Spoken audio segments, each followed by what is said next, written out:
Panisagar town হলে অনুষ্ঠিত হয় উত্তর জেলা সমাজ কল্যাণ ও সমাজশিক্ষা দপ্তরের উদ্যোগে জেলার প্রবীণ ব্যক্তিত্বদের কল্যাণে জেলা পর্যায়ের সংবেদনশীল ও সচেতনতামূলক কর্মসূচি। প্রদীপ প্রজ্বলনের মাধ্যমে কর্মশালার শুভ সূচনা করেন পানিসাগর বিধানসভার বিধায়ক বিনয়ভূষণ দাস। তৎসঙ্গে উপস্থিত ছিলেন উত্তর জেলা পরিষদের সভাধিপতি অপর্ণা নাথ, পানিসাগর নগর পঞ্চায়েতের ভাইস চেয়ারম্যান ধনঞ্জয় দেবনাথ, পানিসাগর পঞ্চায়েত সমিতির ভাইস চেয়ারম্যান কল্পনা নাথ, পানিসাগর নগর পঞ্চায়েতের কাউন্সিলর বাসুদেব দাস, শুভেন্দু দাস এবং নারায়ণ নাথ, বিশিষ্ট সমাজসেবী ধনঞ্জয় দাস ও নিরুপম দে, জেলা সমাজ কল্যাণ ও সমাজশিক্ষা আধিকারিক আবিদ হোসেন সহ অন্যান্য বিশিষ্টজনেরা। স্বাগত আলোচনা রাখেন জেলা সমাজ কল্যাণ ও সমাজশিক্ষা আধিকারিক আবিদ হোসেন।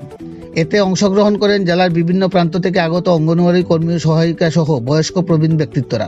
কর্মশালাকে ঘিরে জেলার বিভিন্ন প্রান্ত থেকে আগত ৪৫ জন বয়স্ক প্রবীণ ব্যক্তিত্বদের উত্তরীয় পরিয়ে সামান্য উপহার সামগ্রী তুলে দিয়ে সংবর্ধনা জ্ঞাপন করা হয়। পাশাপাশি সম্মাননা প্রদর্শন করা হয় পানিসাগর মহকুমার একমাত্র বৃদ্ধাশ্রম অনন্ত বৃদ্ধাশ্রমের বয়স্ক প্রবীণ ব্যক্তিত্বদের। কর্মশালায় আগত উদ্বোধক সহ অন্যান্য অতিথি একে একে আলোচনাকালে সমাজের বয়স্ক প্রবীণ ব্যক্তিত্বদের সঠিক সম্মাননা প্রদর্শনের পাশাপাশি দিকে দিকে গজিয়ে ওঠা বৃদ্ধাশ্রমের বিরুদ্ধে সোচ্চার হয়।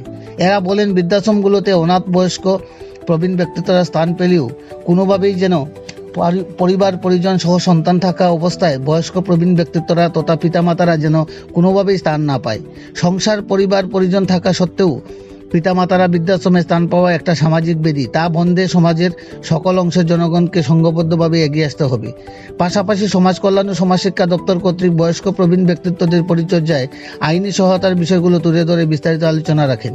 এছাড়াও বয়স্ক প্রবীণ ব্যক্তিত্বদের ক্ষেত্রে সরকারি বিভিন্ন ধরনের সহায়তা সহ বিভিন্ন ধরনের ভাতার বিষয়ে বিস্তারিত আলোচনা করা হয়। কর্মশালাকে কেন্দ্র করে দপ্তরের কর্মী বিরাজ শর্মা রচিত পানিসাগর অষ্টমাতৃকা নাটকালয় পরিবেশিত একাঙ্ক নাটক যেমন কর্ম তেমন ফল পরিবেশিত করা হয়।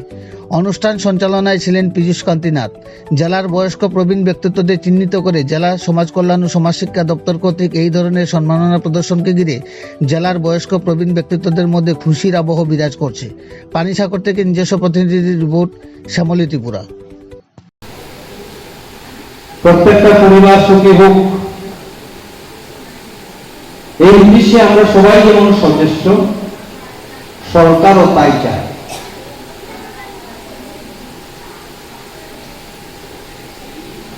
কিন্তু দেখা গেছে বিভিন্ন পরিবারে শুধু পারিবারিক সমস্যা যে তা নয়, এর বাইরেও রয়েছে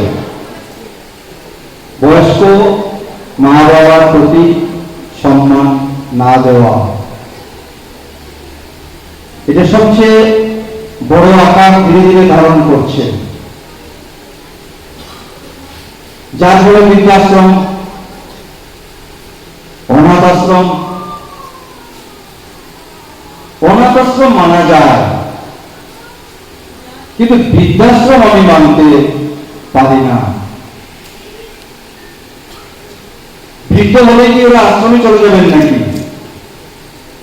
যেখানে যারা পরিচালনা করছেন আশ্রম অনেক কষ্ট করে অর্থ উপার্জন করে অর্থ কালেকশন করে ওদের প্রতিপালন করছেন।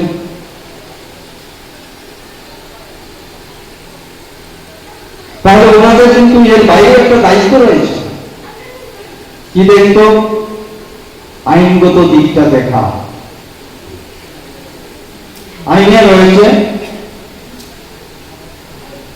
স্ত্রী ছেলে মেয়েদের যদি ভরণ পোষণ না দেয়, আইনের মাধ্যমে আইন বলবৎ করে স্বামীর থেকে সেই ভাতা কালেকশন করতে পারে।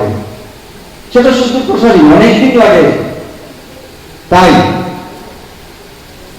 কেন্দ্র সরকার কি করেছেন? 2007 সালে আইন করেছেন।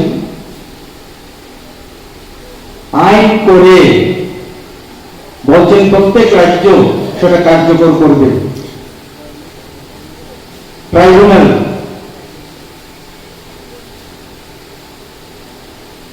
সেই ট্রাইব্যুনাল করে দিয়েছেন। ত্রিপুরাতে লাগু হয়েছে 2008 সালে। সেই ট্রাইব্যুনালে কে রয়েছেন? বিচারক, এসডিএম। আমি এসডিএম হলে একদিন বলছিলাম আমাদের যে সেবাশ্রমগুলি পানিসাগর বিধানসভা ক্ষেত্রে রয়েছে ওনাকে নিয়ে আমি ভিজিট করব। কে বা কারা মাতা পিতাকে ভরণ পোষণ করছেন না, আইনের মাধ্যমে একটা কমপ্লেন দিতে হবে, অথবা এসডিএম মহোদয় ট্রাইব্যুনালের যিনি হেড রয়েছেন তাকে দায়িত্ব দেওয়া হয়েছে ডিএম থেকে, উনি ইচ্ছা করলে সমস্ত কেস নিতে পারেন, দুটো পার্টিকে নোটিশ দিয়ে তোমরা আসো। আমি দেখতে চাই এই বৃদ্ধ বা বৃদ্ধাকে তার ছেলে মেয়েরা বা জেনারেশন ওয়াইজ যারা রয়েছে পরবর্তীকালে কেন ভরণ পোষণ দিচ্ছে না।